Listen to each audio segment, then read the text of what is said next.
Trabalho e Justiça, uma produção do Tribunal Superior do Trabalho. Olá, eu sou Anderson Conrado e você acompanha comigo as principais notícias da Justiça do Trabalho. Quem abre o nosso programa é a repórter Samantha Flor de Brasília. Empregada da Universidade de São Paulo terá jornada reduzida para cuidar de filho com autismo. Em nosso giro pelos regionais, a repórter Ana Paula Guilherme traz informações diretamente do Tribunal Regional do Trabalho da Terceira Região em Minas Gerais.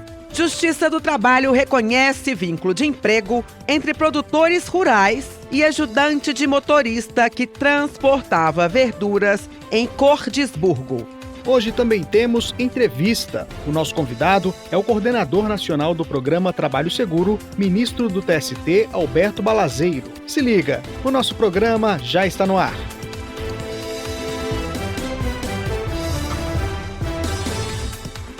A Universidade de São Paulo, USP, deve reduzir em 50% a jornada de trabalho de uma empregada pública para que ela possa acompanhar o filho com autismo em atividades multidisciplinares, médicas e terapêuticas. Saiba mais na reportagem de Samantha Flor.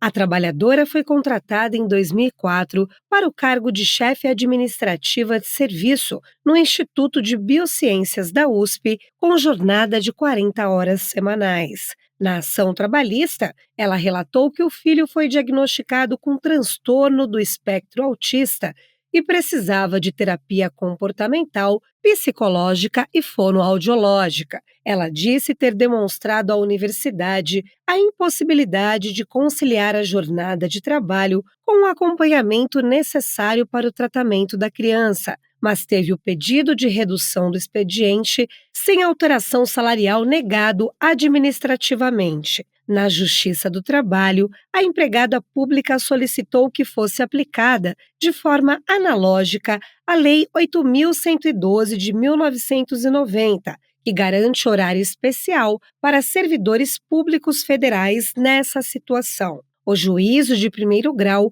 aceitou o pedido, mas o Tribunal Regional do Trabalho da Segunda Região em São Paulo reformou a sentença sobre o argumento de que o direito não está previsto em lei. O caso chegou ao Tribunal Superior do Trabalho. A relatora na segunda turma foi a ministra Maria Helena Malman. Ela considerou que normas nacionais e internacionais, como a Constituição Federal, a Convenção Internacional sobre os Direitos das Pessoas com Deficiência e o Estatuto da Pessoa com Deficiência garantem a proteção necessária à criança. Segundo a ministra, a redução da carga horária é um meio de efetivar direitos. Com base em precedentes do tribunal, a ministra concluiu que o artigo 98 da Lei 8.112 deve ser aplicado por analogia ao caso. Assim, a turma determinou que a Universidade de São Paulo reduza em 50% a jornada da empregada, sem reduzir o salário ou exigir compensação de horas. A decisão foi unânime e ainda cabe recurso. Giro pela Justiça do Trabalho. A Justiça do Trabalho em Minas Gerais reconheceu o vínculo de emprego entre dois produtores da zona rural de Cordisburgo e um ajudante de motorista que transportava verduras e vegetais de uma propriedade. A repórter Ana Paula Guilherme, diretamente do Tribunal Regional do Trabalho da Terceira Região, conta os detalhes do caso pra gente. Segundo o trabalhador, toda a produção que ele recolhia era levada de madrugada para a Ceasa de Cordisburgo. Os produtores negaram judicialmente o vínculo. Mas, para o desembargador relator, Fernando Rios Neto, ficou demonstrado que o autor da ação trabalhou exclusivamente para os empregadores, como ajudante de motorista, por 3 dias da semana. Segundo o julgador, o recebimento dos valores de forma semanal também demonstra que o profissional habitualmente prestava os serviços. Entrevista. 28 de abril é o Dia Mundial da Segurança e da Saúde no Trabalho. No Brasil, a data também marca o Dia Nacional em memória das vítimas de acidentes e doenças do trabalho. Os índices ainda são preocupantes e afetam milhares de pessoas. De acordo com o Observatório de Segurança e Saúde no Trabalho, entre 2012 e 2022, o Brasil registrou 25.492 acidentes de trabalho com mortes. Diante desse cenário, a Justiça do Trabalho contribui com a prevenção e a conscientização da sociedade sobre a importância de um ambiente profissional saudável e protegido. Para falar sobre os avanços, desafios e perspectivas das ações realizadas pelo Judiciário Trabalhista, nós conversamos com o coordenador nacional do Programa Trabalho Seguro, ministro do TST, Alberto Balazeiro. A entrevista foi realizada pelo repórter Rafael Silva. Acompanhe.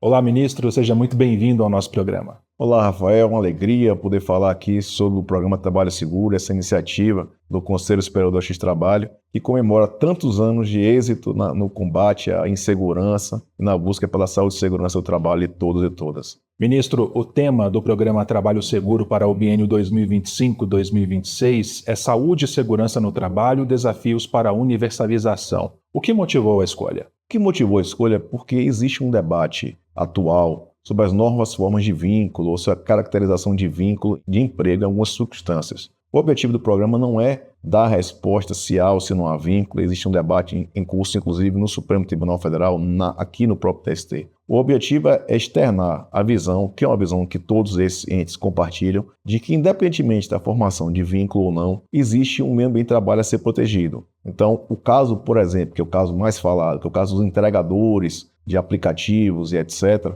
existe um índice altíssimo de acidentes envolvendo motocicletas. Hoje, os hospitais registram um dos maiores índices de adoecimento provocado por acidentes com motocicletas, inclusive acidentes permanentes, ou seja, circunstâncias em que há amputação, em que há um adoecimento sem reversão da condição anterior. O objetivo do programa é externar que nessas circunstâncias em que há debate sobre vínculo, e também aí você tem a questão dos autônomos, os próprios ambulantes, chamados camelôs das cidades, também têm direito ao meio ambiente de trabalho rígido, aqueles que trabalham sob a forma de autônomos de fato, como comerciantes também. Então, todo esse contexto do mundo do trabalho está inserido na busca por um mundo de trabalho seguro e sem acidentes. Quais são os principais desafios do programa atualmente? O desafio do momento é fazer com que esse status de programa perene se transforme cada vez mais em redução de índice de acidente de trabalho. O programa ele começou tratando daqueles acidentes da Copa do Mundo, aquele contexto ali, o ministro Alazem teve a iniciativa de fazer essa propositura no Conselho Superior da Justiça do Trabalho,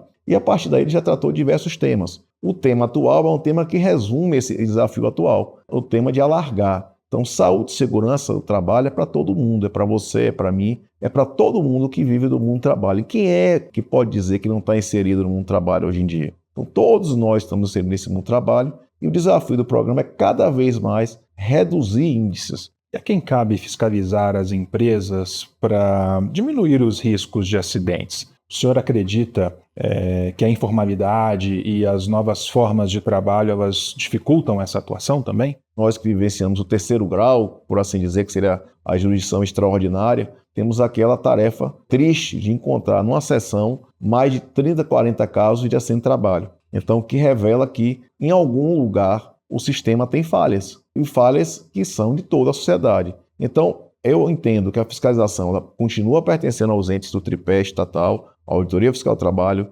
Ministério Público do Trabalho e a própria Justiça, mas também compete à sociedade. Na questão da informalidade, o Estado aqui inserido, municípios e também os entes estaduais, tem um papel também importante. Houve um debate agora interessantíssimo em São Paulo sobre a permissão das motocicletas levarem transporte de passageiros, que é um debate, imagina uma cidade do porte de São Paulo, você encontrar um trânsito com pessoas na garupa. Então, esse debate demonstrou que o papel do município ali, o papel do Estado de debater se é possível, se não é possível, se existem condições de segurança para que aquele trabalho prossiga, é um trabalho que também se espraia para o Estado e para o município. A norma regulamentadora número 1, que traz diretrizes gerais sobre saúde e segurança no trabalho, passou por alterações. Essas mudanças entram em vigor no próximo mês. Quais pontos merecem atenção? A principal, poderia dizer, que é a inclusão do chamado risco psicossocial no mundo do trabalho. Embora para você, para mim, para todos nós que estamos aqui,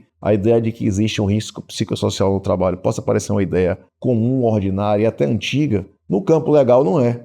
não havia essa previsão, que é um atraso, de que o risco psicossocial fazia parte dos riscos. Ou seja, você tem aquele risco físico, que é aquele de cair um teto ou acontecer algum acidente conosco provocado por algum aspecto físico, e existe o risco psicossocial, o assédio moral, o assédio sexual, a estrutura do dumping social provocada por uma estrutura de adoecimento. A questão da ergonomia, que é muito mais uma ideia de como você organiza o trabalho e menos uma ideia de como eu estou sentado nessa cadeira ou de como essa mesa está em posição em relação ao meu corpo. Outro aspecto importante é relacionar o próprio risco psicossocial com a lista de doenças, porque aí você tem uma lista de doenças que estão mais em diálogo com o adoecimento. E quais iniciativas e boas práticas podem ser adotadas para a promoção de uma cultura positiva de saúde e segurança no trabalho? Eu acho que é um papel coletivo. Começar pelas empresas, pelas estruturas internas. Nós precisamos ter programas internos, atualmente o PGR, que sejam programas que vão além do copiar-colar. Então a gente não pode ter programas que sejam apenas mera repetição. Então um papel é fazer os programas internamente serem programas reais, que façam as ações, e aqui começa o aspecto democrático. A CIPA funcionar de forma decente, ou seja, uma CIPA eleita democraticamente, que tenha tranquilidade para que seus membros possam fiscalizar, colaborar, que não seja algo no sentido de competição com o empregador. Os sindicatos, para além de denunciar, precisam fazer parte da formação da cultura de segurança. Há sindicatos que fazem encontros de segurança, eu participo da construção pesada, sempre realizo etapas de construção com segurança. Passamos agora para a sociedade. A gente precisa compreender que saúde e segurança é obrigação de todos. E finalmente chegando ao Estado, né? O Estado aqui inclui a sociedade. É fazer com que o tema saúde e segurança seja de fato prioridade. Aqui na Justiça do Trabalho eu posso dizer que é. O Programa Trabalho Seguro é a prova disso. São muitos anos já, diferentes coordenadores, diferentes pessoas que estão trazendo o tema para debate. Quais as próximas iniciativas e eventos do Programa Trabalho Seguro, ministro? Os coordenadores regionais de cada estado, os coordenadores por região também,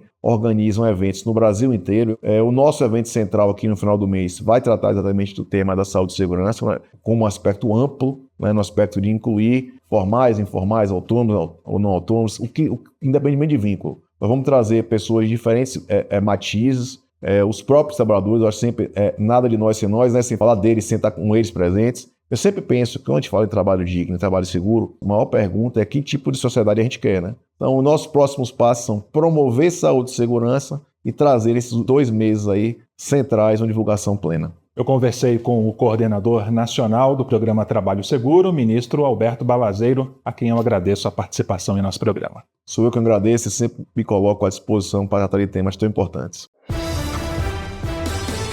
Eu fico por aqui, muito obrigado pela audiência. O Trabalho e Justiça teve a apresentação de Anderson Conrado, edição de Liamara Mendes, produção de Ana Luísa Badu e Milene Teixeira, colaboração das estagiárias Ana Neves e Sofia Elizabeth Vieira, supervisão de Patrícia Rezende e trabalhos técnicos de Eduardo Miranda e Rafael Feitosa. O programa é uma produção da Rádio TST, sob a coordenação de Rodrigo Tunholi e a supervisão geral da Secretaria de Comunicação Social do Tribunal Superior do Trabalho. Até a próxima. Tchau.